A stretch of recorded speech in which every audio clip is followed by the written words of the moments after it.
So hello viewers, welcome back to another brand new video. So viewers, আজকের ভিডিওতে আপনারা title এবং thumbnail দেখে বুঝেই গেছেন যে আজকের ভিডিওটা কীরকম হতে চলেছে।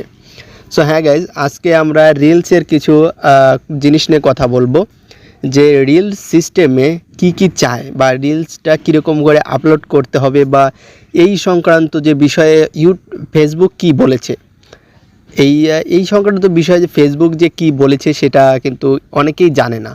সো আজকে সেই বিষয়টা নিয়েই কথা বলবো। তো অবশ্যই ধৈর্য ধরে সম্পূর্ণ ভিডিওটি দেখবেন, আশা করছি আপনাদেরই উপকারে লাগবে।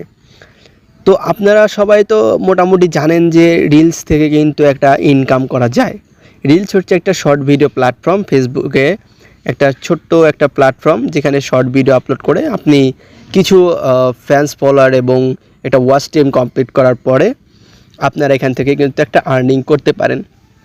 তো বেসিক্যালি এই বিষয়টা কিন্তু অনেকেই জানে, কিন্তু যে বিষয়টা অনেকেই জানে না সেটি হচ্ছে যে এই যে প্রোগ্রামের যে সিস্টেম, এই সিস্টেমটা কি করে বানানো হলো বা কিভাবে তৈরি হলো, কিভাবে আপনারা একটা রিলস ভিডিও আপলোড করলে আপনাদের ভাইরাল হওয়ার চান্সটা থাকবে। তো এই বিষয় সংক্রান্ত জিনিস ফেসবুক নিজেই যখন বলে দেয় তখন তো আর কোনো কথা থাকতে পারে না। সো তাহলে ফেসবুক এই বিষয়টা নিয়ে কি বলেছে, চলুন তাহলে আজকের ভিডিওতে এটাই কিন্তু আমরা কিন্তু দেখাবো। ঠিক আছে, তো প্র্যাকটিক্যালি দেখাবো।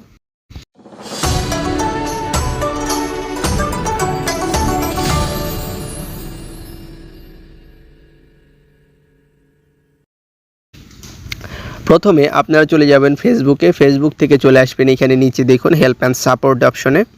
সো হেল্প অ্যান্ড সাপোর্ট অপশনে চলে আসার পর আপনাদের সামনে ঠিক এরকম একটি ইন্টারফেস চলে আসবে। এখানে আপনারা দেখুন একটা সার্চ বক্স দেখতে পাবেন এখানে উপরে। এই সার্চ বক্সে যখনই আপনারা লিখবেন হাউ টু,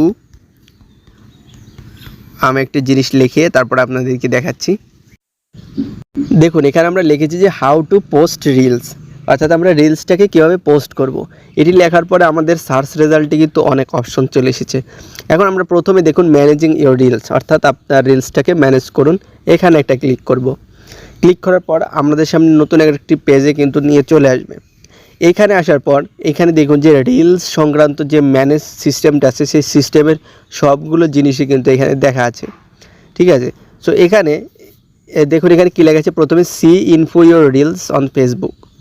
এইখান থেকে আপনারা রিলসের টেক্সট, ফেসবুক কী করে অ্যাড করতে হয়, বাটন কী করে অ্যাড করতে হয়, কোথায় থাকে, এগুলো লেখা আছে।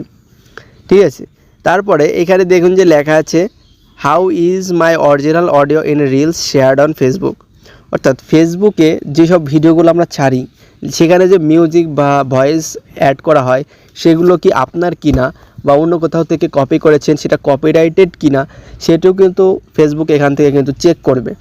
আপনি যে একটা রিলস ভিডিও আপলোড করলেন সেটা যদি কপিরাইটের আন্ডারে পড়ে, ঠিক আছে, তাহলে কিন্তু সেইখান থেকে আপনাকে কোনো অ্যাড আসবে না, সেখান থেকে আপনি কোনো আর্নিংসই পাবেন না। ঠিক আছে, এইরকম যদি কন্টেন্ট আপনাদের থাকে তাহলে অবশ্যই সেটাকে বাদ দিয়ে দিন এখনই। কারণ দেখুন যে পরবর্তীতে যদি আপনি কষ্ট করে এটাকে এডিট করলেন, সব কিছু করলেন, কিন্তু মেন যে পয়েন্ট যেটা থেকে আপনার আর্নিং করবেন সেটা যদি আপনার না হয়, সো এখান থেকে নিজের ক্রিয়েটিভিটিটা রাখবেন। মানে ধরুন যে 100%-এর ভিতরে আপনার 60% আপনার নিজের ক্রিয়েটিভিটি থাকলে সেটাকে আপনাদের বলে বিবেচনা করা হয়। ঠিক আছে, এখানে দেখুন কি বলা হয়েছে, যদি আপনি কোনো এরকম কোনো ভিডিও ক্লিপকে কপি করেন তাহলে আপনি সেখান থেকে হয় যদি ভয়েস ওভার নতুন করে দিতে চান বা ভয়েস ওভার লাগিয়ে নেবেন। কারণ এখান থেকে মানে যে ভিডিওটা আপনি দিচ্ছেন সেইখানে যদি আগেও কোনো এরকম রিলস আপলোড হয়ে থাকে তাহলে কিন্তু আপনি এর পাবলিশার হতে পারবেন না। স্যার আপনারা কি করবেন, এখান থেকে যে শব্দটা আছে ওটা মিউট করে নতুন করে অ্যাড করবেন।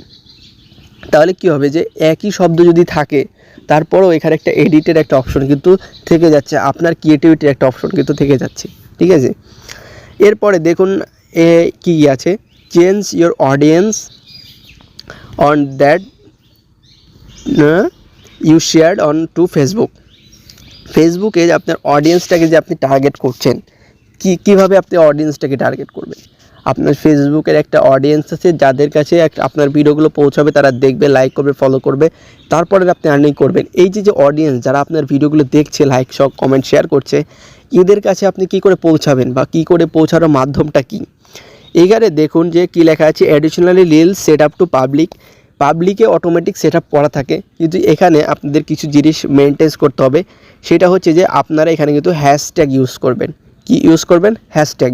অর্থাৎ আপনি একটা ভিডিওর নিচেই অনেকগুলো হ্যাশট্যাগ ইউজ করবেন, যে হ্যাশট্যাগুলো আপনার ক্যাটাগরি বা আপনার এই ক্যাটাগরি রিলেটেড ভিডিওর হ্যাশট্যাগুলো যেহেতু থাকবে, সেই হ্যাশট্যাগুলোকে ইউজ করবেন। কারণ হ্যাশট্যাগুলোকে ইউজ করার ফলে আপনার ভিডিওটা ওই হ্যাশট্যাগ অনুযায়ী কিন্তু পাবলিশ হবে। ঠিক আছে, ওই হ্যাশট্যাগ অনুযায়ী আগে পাবলিশড হবে। এই পাবলিশের সেটিংটা হচ্ছে যে আপনি যেরকম হ্যাশট্যাগ দেবেন সেই হ্যাশট্যাগের মানুষের কাছে বা যে হ্যাশট্যাগের ভিডিও যে অডিয়েন্স দেখে তাদের কাছে ফেসবুক আগে পাঠায়। তারা যদি দেখে ভালো মনে করে বা ভালো রিচ পায়, ভালো লাইক পায়, তাহলে ফেসবুক ওটাকে ভাইরালের সিদ্ধান্ত নেয় যে আসলে তার অডিয়েন্স যদি দেখে তাহলে আদার্স যে অডিয়েন্সগুলো আছে হ্যাশট্যাগের বাইরে তারাও এটা দেখবে, তাদেরও এটা ভালো লাগবে। সো এভাবে করেই কিন্তু একটা ভিডিও কিন্তু ভাইরাল হয়। একটা ভিডিও চাইলেই আপনি কিন্তু ভাইরাল করতে পারবেন না, বা ইউটিউব চাইলেই বা ফেসবুক চাইলেই কিন্তু এই কোনো ভিডিও ভাইরাল হয় না। ভাইরাল হয় ইউটিউবেও যা, ফেসবুকেও তাই, কিন্তু অনেকটা প্রসেস আলাদা রকম। সো ফেসবুকে এরকম হ্যাশট্যাগে কিন্তু যেমন ইউটিউবে আপনাদের ট্যাগস দিয়ে আপনার ভিডিওটা ভাইরাল হয়, তেমনই এই ফেসবুকে এই রিলসে এসে আপনাকে হ্যাশট্যাগ দিয়ে কিন্তু আপনার ভিডিওটা কিন্তু ভাইরালে যেতে পারে। এটা কিন্তু আমি বলছি না, এটা কিন্তু ফেসবুক কিন্তু নিজে বলে দিচ্ছে। ঠিক আছে, সো ইউটিউবের মতো পলিসিও কিন্তু ফেসবুকে আসে, সেগুলোই কিন্তু আমি আজকের বিস্তারিত দেখাচ্ছি। এখানে দেখুন, নিচে দেখুন কি লেখা আছে, সেট ইউর অডিয়েন্স ডিফল্ট। অর্থাৎ আপনি আপনার অডিয়েন্সকে ডিফল্টভাবে রাখতে পারেন। সেটি কিভাবে? দেখুন যে আমরা সবসময় পাবলিকলি ভিডিওগুলোকে পোস্ট করি। এখানে যদি আপনারা ডিফল্ট রাখেন, যেমন ধরুন যে আপনার শুধু ফ্রেন্ডসরাই দেখতে পাবে বা আপনিই দেখতে পাবেন, সেরকম ডিফল্ট করে দেখা যায়। যদিও এটা রাখা ঠিক না, কারণ পাবলিক যদি না দেখে তাহলে আপনার এঙ্গেজমেন্ট বাড়বে না, আপনার ভিউজ বাড়বে না। ঠিক আছে, সো এটাকে আপনার পাবলিকই রেখে দেবেন। এটা শুধু তাদের শেখানোর জন্য তারা কিন্তু এখানে বলে দিয়েছে। সো এটাকে আপনারা সেভাবেই রেখে দেবেন। এরপরে দেখুন যে এখানে কি আছে, এখানে দেখুন লেখা আছে the available default audience for reels. এখানে দেখুন যখন আপনি একটা পাবলিকলি, এখানে দেখুন সুন্দর করে লেখা আছে পাবলিকলি, যখন আপনি একটা ভিডিওকে পোস্ট করবেন তার অডিয়েন্সরা কি কি বিষয়গুলো দেখবে, যেমন যে অরিজিনাল অডিও কিনা, বা কোনো রিমিক্স অ্যাড করা হয়েছে কিনা, বা আপনার কোনো ক্রিয়েশন যদি ওখানে থাকে তাহলে সেখানে ভাইরাল হওয়ার চান্সটা কিন্তু বেশি থাকে।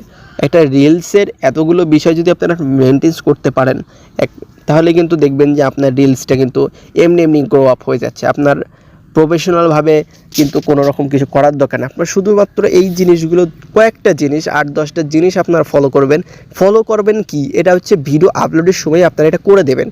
করে দিলে কি হবে যে একই জায়গায় আপনাদের এটা আলাদা করে শিখতে হচ্ছে না, কিছু করতে হচ্ছে না, আপনারা শুধু ভিডিও আপলোডের সময় এগুলো ইউজ করবেন, তাহলেই হয়ে যাবে। ঠিক আছে, এখানে কিন্তু আহামরি যে কোনো কাজ আছে সেগুলো না।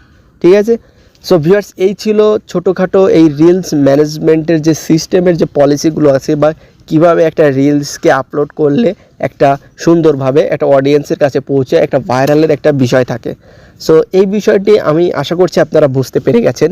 যদিও এই বিষয়টি আপনারা না বুঝে থাকেন তাহলে অবশ্যই আমি যেভাবে ফেসবুক হেল্প সেন্টারে আসলাম, আপনারা এখান থেকে ফেসবুক হেল্প সেন্টারের সাহায্য নিতে পারবেন। ঠিক আছে, সো বন্ধুরা, আজকের মতো বিদায় নিচ্ছি। দেখা হবে আগামী কোনো ভিডিওতে এরকমই ইনফরমেটিভ কিছু ইনফরমেশন নিয়ে। তো ততক্ষণ সবাই ভালো থাকবেন। এছাড়াও আমার চ্যানেলে অন্যান্য ভিডিও আছে, চাইলে দেখে আসতে পারেন। তো বন্ধুরা, বিদায় নিচ্ছি, দেখা হবে আগামী কোনো ভিডিওতে। ততক্ষণ সবাই ভালো থাকবেন, সুস্থ থাকবেন। ধন্যবাদ।